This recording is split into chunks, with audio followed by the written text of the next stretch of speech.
Hey guys, it's Doubtful Heretic here, and today I'm going to be talking about the Kraut and T drama, but I'm only really using this to leapfrog onto the whole topic of race realism, which Kraut's been getting a lot of flack for recently. So yeah, let's talk about it. So Kraut has been making these videos on race realism with the help of a few scientist friends he's made in the past few months, including TheSandreGuy, really good, knowledgeable chemist YouTuber. I'll link down below.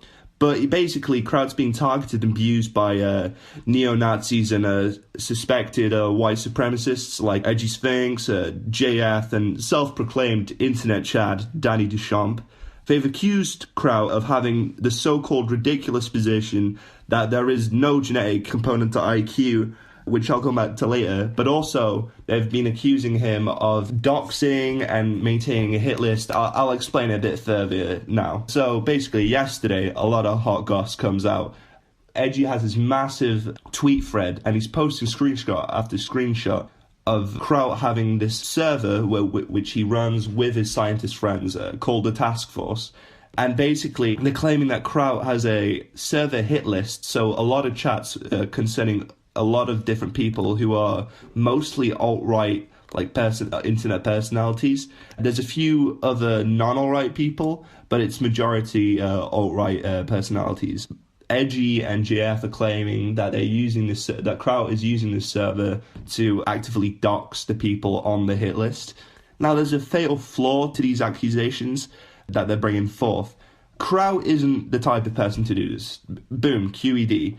I don't care how many screenshots and or voice logs you have that prove otherwise, because let's be honest, they're probably doctored anyway. The simple fact is that Kraut isn't the type of guy to do this.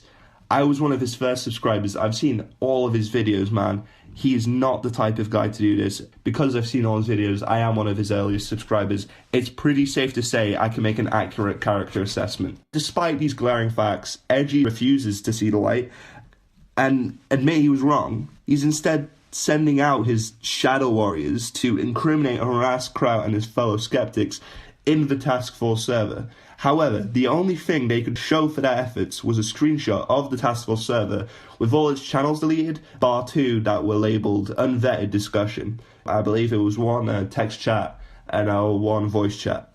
Edgy and Kraut's critics and detractors say that this shows a guilty conscience, maybe like information they're trying to hide because all the chat logs have been deleted and Kraut doesn't want you to see them. However, this is bullshit logic, alright? If Kraut was doxing people, he'd obviously want to hold on to the information about the people on the hit list which were in all those logs and wouldn't have deleted them, because you need the information to be able to dox people. I think people are being fucking idiots in terms of thinking about that. Just think about that.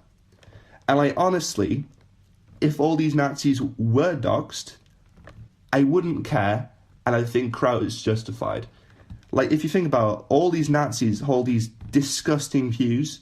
First, they elect rapist-in-chief Donald Trump.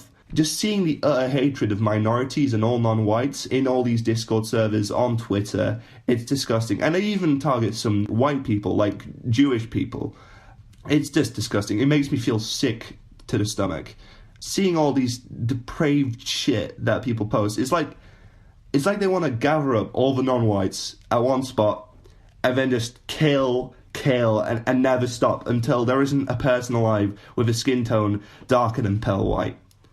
Honestly, holding these views, you deserve to be doxed. So even if Kraut was doing this, which he isn't, I wouldn't mind.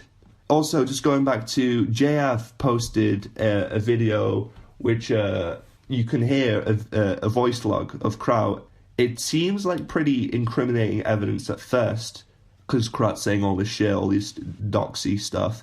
However, I'm an audio engineer, undergraduate, second year, and I can tell you that those voice logs are obviously doctored. But I want to talk about the main subject that all this drama stems from, race realism. It's funny that the real is part of that term because it's nothing but fake, identitarian, pseudoscience bullshit perpetuated by alt-right internet tough guys trying to feel better about their insecure asses by claiming that their pasty white skin from being in their mum's basement all the time somehow gives you a bigger brain. That isn't true. Bullshit. I'm going to say what all the scientists with Kraut have been saying, what Kraut has been saying, hell, what even the broader scientific community have been saying. There is no genetic component to IQ. Can you show me the gene, the allele, the chromosome, or the neurons that show that race affects IQ? Can you show me that? Everyone in the broader scientific community acknowledges and advocates for the fact that IQ and any changes to it is purely because of environmental stimuli. Scientists have been having these conversations in academia for the longest time, for ages, and yet the uneducated masses of the internet dare dispute the consensus that these individuals have come to. It's frankly sickening. And if you really think about it, saying that race affects IQ in any way is ludicrous. That's like saying 2 is a dozen. No, you idiots. 2 does not equal 12, and biology does not have any bearing on intelligence. On that note, I'm wrapping the video up here. Thanks for watching. I'll see you next time.